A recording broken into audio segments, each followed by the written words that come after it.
Marine Le Pen était en Isère ce mardi. La candidate aux élections présidentielles soutenue par le Rassemblement national est venue prendre le pouls de ses électeurs sur le marché de la Tour du Pin. Les bulles, le petit train, mais aussi les remontées mécaniques que vous emprunterez peut-être cet hiver ont été soumis à l'examen de service installé à Saint-Martin-d'Air qui fête ses 20 ans. Et puis il a pris ses fonctions le 1er janvier dernier. C'est donc la première saison artistique pour le directeur de la MC2, Arnaud Meunier, qui veut bousculer un peu la fourmilière. On le retrouvera à la fin de cette édition. Bonsoir à tous, je suis ravie de vous retrouver dans ce JT du mardi 21 septembre 2021, toutes les heures à partir de 18h, l'essentiel de l'actualité du Grand Grenoble.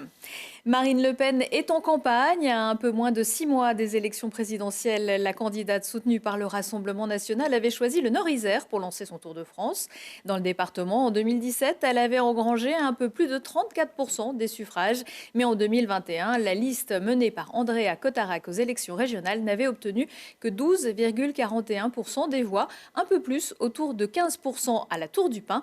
Lina Badreddine l'a suivie sur le marché. Un mardi matin, comme les autres, au marché de la Tour du Pin, ou presque. Aujourd'hui, les tueries pinois ont de la visite, celle de Marine Le Pen. La candidate aux élections présidentielles a choisi le Nord-Isère pour démarrer sa campagne. Sur le marché, certains n'en croyaient pas leurs yeux. C'est vrai, je suis là, avec elle. Ça choque, ça, je ne pensais pas l'avoir ici. Ça m'a... Un peu étonné, mais bien. Ça fait bizarre de la voir comme ça de près, qu'elle vient vers les petits commerçants des marchés. Et pendant que certains demandaient à la présidente titulaire du Rassemblement national de poser avec eux, d'autres en ont profité pour faire part de leurs difficultés quotidiennes. Je lui ai expliqué que notre métier était difficile et que tous les forains aussi. Parce qu'en plus, avec le corona, ce qui s'est passé, c'est qu'on a beaucoup moins de monde sur les marchés. Il y a une réticence des gens qui n'osent pas sortir, ils ne savent pas trop comment faire. Et puis nous, les charges sont toujours les mêmes, quoi. Il faut payer. C'est toujours de plus en plus cher. Et comme je l'ai dit, il n'y a pas d'entrée, il n'y a pas de sortie, quoi. Il y a un moment où ça va coincer, quoi. Il faut dire qu'ici, Marine Le Pen est plutôt bien appréciée. En 2017, elle a obtenu 39,2% des suffrages exprimés au second tour des élections présidentielles contre 17,33% à Grenoble. J'aurais pu aller à Grenoble, mais si j'étais allé à Grenoble, peut-être d'ailleurs je le referais dans la campagne, je serais allé dire au maire que lui et ses amis qui veulent empêcher les habitants de venir dans les grandes villes au motif qu'ils ont des voitures qui sont trop anciennes ou qui ne correspondent pas à je ne sais quelle norme, créent une discrimination à l'égard des plus modestes qui est insupportable. Donc vous voyez avec moi, il n'y aura pas de discrimination à l'égard de ceux qui n'ont pas les moyens de s'acheter la dernière voiture électrique à la mode. Pour les élections présidentielles de 2017, en tout cas, la candidate RN ne s'était pas rendue en personne dans la capitale des Alpes. Et la journée de Marine Le Pen s'est poursuivie avec la visite d'une scierie aux Abrets. Et vous avez peut-être participé ce mardi avec votre entreprise au 11e Challenge Mobilité Auvergne-Rhône-Alpes. Au travail, j'y vais autrement. 2088 établissements étaient inscrits, à pied, à vélo, en trottinette ou en transport en commun. Des transports dont la sécurité dépend du service technique des remontées mécaniques et des transports guidés, qui dépend, lui, du ministère de la Transition écologique. Le STRMTG, bel acronyme, basé sur le campus de Saint-Martin-d'Air, vient de fêter ses 40 ans. Tout comme le premier voyage en TGV. Arthur Glory. Monter à bord du téléphérique de la Bastille, prendre la ligne A du tramway ou encore emprunter les remontées mécaniques sans avoir peur d'une panne, c'est possible grâce à un travail d'expert, celui du STRMTG. Le service technique des remontées mécaniques et des transports guidés est un véritable gendarme de la sécurité des transports publics. Ce service, il a 40 ans de remontée mécanique, il a 20 ans de transport guidé. Depuis quelques mois, il s'occupe également d'un nouveau objet qui est la navette automatisée, qui est en cours de développement actuellement, mais qui est promis sans doute un bel avenir.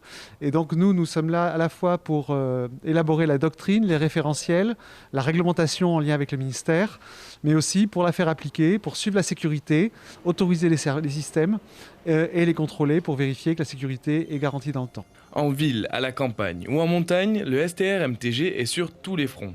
Seul service de ce genre en France, il évalue les professionnels de la sécurité, fait des recherches et fournit des directives techniques. Donc on est vraiment en termes un petit peu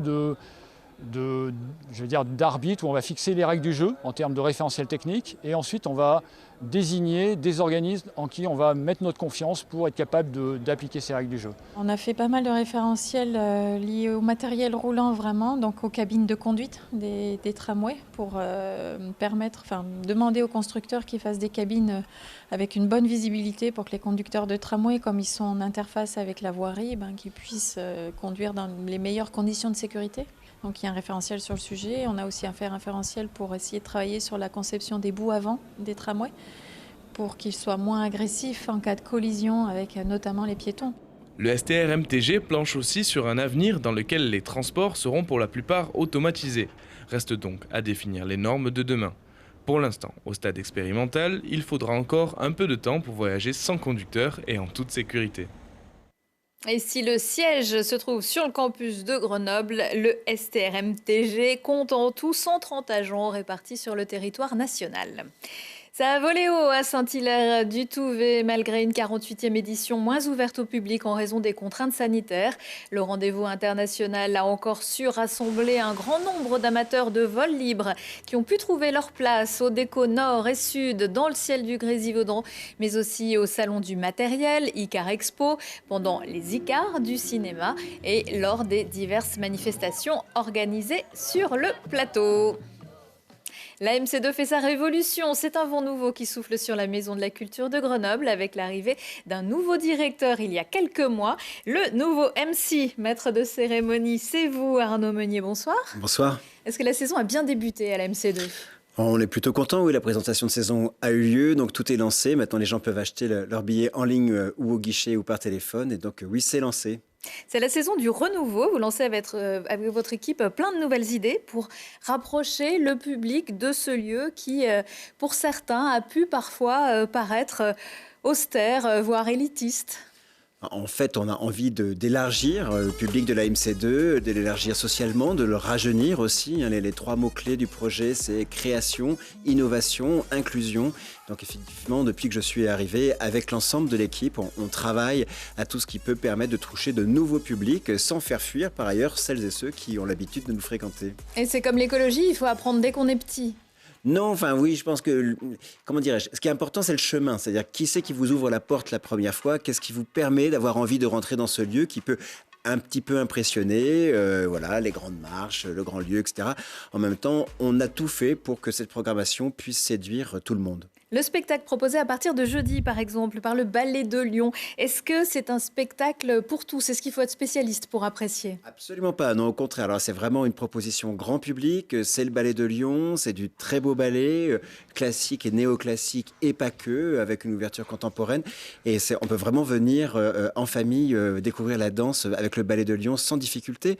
On va aussi avoir la prochaine création de Johan Bourgeois qui vient avec le Ballet de Göteborg, une espèce de grande roues circulaires sur lesquelles les danseurs doivent pouvoir faire une espèce de fête et que ça accélère. Donc il y a quelque chose qui travaille sur la question de l'ouragan, ça s'appelle Hurricane. C'est la première fois que le ballet de Göteborg est invité en France, à Grenoble. Donc c'est évidemment une première. Le mouvement, ça facilite l'accès à la culture pour tous? En fait, la culture pour tous, c'est beaucoup de choses à mettre en place très concrètes. C'est aussi une baisse des tarifs. Il y a des tarifs qui sont plus accessibles, notamment pour les plus jeunes et les plus défavorisés d'entre nous. On a créé un tarif solidaire à 5 €. Les plus jeunes, les moins de 30 ans, ont maintenant accès à tous les spectacles pour 10 €. Donc ça, ce sont des actions concrètes. Et puis, on met, nous, en connexion, les artistes qui viennent répéter et créer chez nous avec les associations, les écoles, tout ce qui peut être des forces vives sur le territoire, et ça aussi c'est au cœur de nos missions. Un artiste qui vient créer à Grenoble, c'est Philippe Torreton qui va présenter La Vie de Galilée. Ce sera aussi un des temps forts de ce début de saison. Tout à fait, Philippe va être un acteur complice, un artiste associé au projet de la maison. Il est évidemment époustouflant dans La Vie de Galilée, et évidemment réentendre ce que Galilée a dû faire pour se battre contre l'obscurantisme et notamment notamment contre les ecclésiastiques à l'époque pour faire advenir la science. Ce n'est pas sans écho avec notre situation actuelle. Et Philippe, on le retrouvera dans plein d'autres propositions dans les saisons à venir. Vous êtes directeur de la MC2, mais vous êtes également metteur en scène. L'un de vos spectacles, Candide, sera proposé à la MC2 cette année. Une petite appréhension ? Oui, plutôt le plaisir et l'excitation de rencontrer le public grenoblois, parce qu'effectivement, on fait entendre Voltaire et rien que Voltaire, et c'est pas, là encore, inintéressant de réentendre Voltaire, qui est vraiment un précurseur des Lumières, et ça aussi, c'est une joie d'aller à la rencontre du public grenoblois avec un spectacle qui, là encore, est tout public. C'est 8 comédiens, 2 musiciens sur scène, et on joue le Candide de Voltaire avec bonheur et enthousiasme. Une petite question actualité. Le collectif des syndicats du spectacle et de la culture CGT Isère apporte son soutien aux bibliothécaires en grève, notamment à Grenoble, Fontaine, Cessin, qui refusent de vérifier les passes sanitaires. Qu'est-ce que vous en pensez ? Alors c'est un vaste sujet, la question du pass sanitaire. Je vais dire que d'un côté, moi, en tant que directeur d'institution, je prends le bon, c'est-à-dire le positif. C'est ce qui nous permet d'ouvrir et donc de ne pas rester fermé, ce qui a été quand même une douleur très profonde pendant les 2 saisons précédentes. Et en même temps, je ne peux que constater une forme d'incohérence, c'est-à-dire que quand je vais faire mes courses au Hall Saint-Clair, on ne me demande pas le pass sanitaire.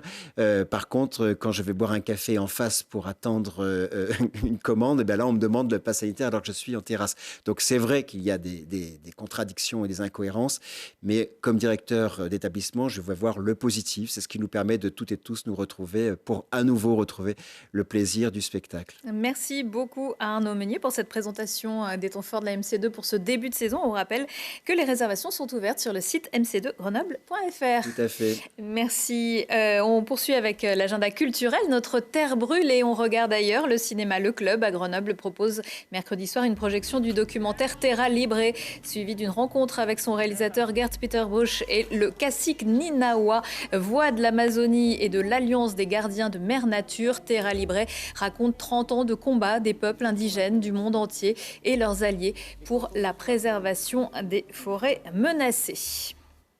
L'actu, c'est aussi à 19h, 21h et 23h en replay sur télégrenoble.net. On se quitte en musique avec une jeune femme, auteure, compositeur, interprète franco-arménienne. Milena est passée par le Conservatoire régional de Grenoble, juste à côté de la MC2.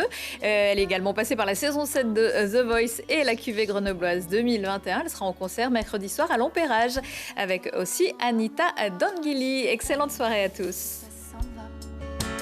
Pense à toi avant à moi. Tu te fais une place, puis ça s'en va. J'aime ces chansons de toi. Oui, j'aime. Quand tu me dis tout bas, ne te retourne pas. Ne te retourne pas.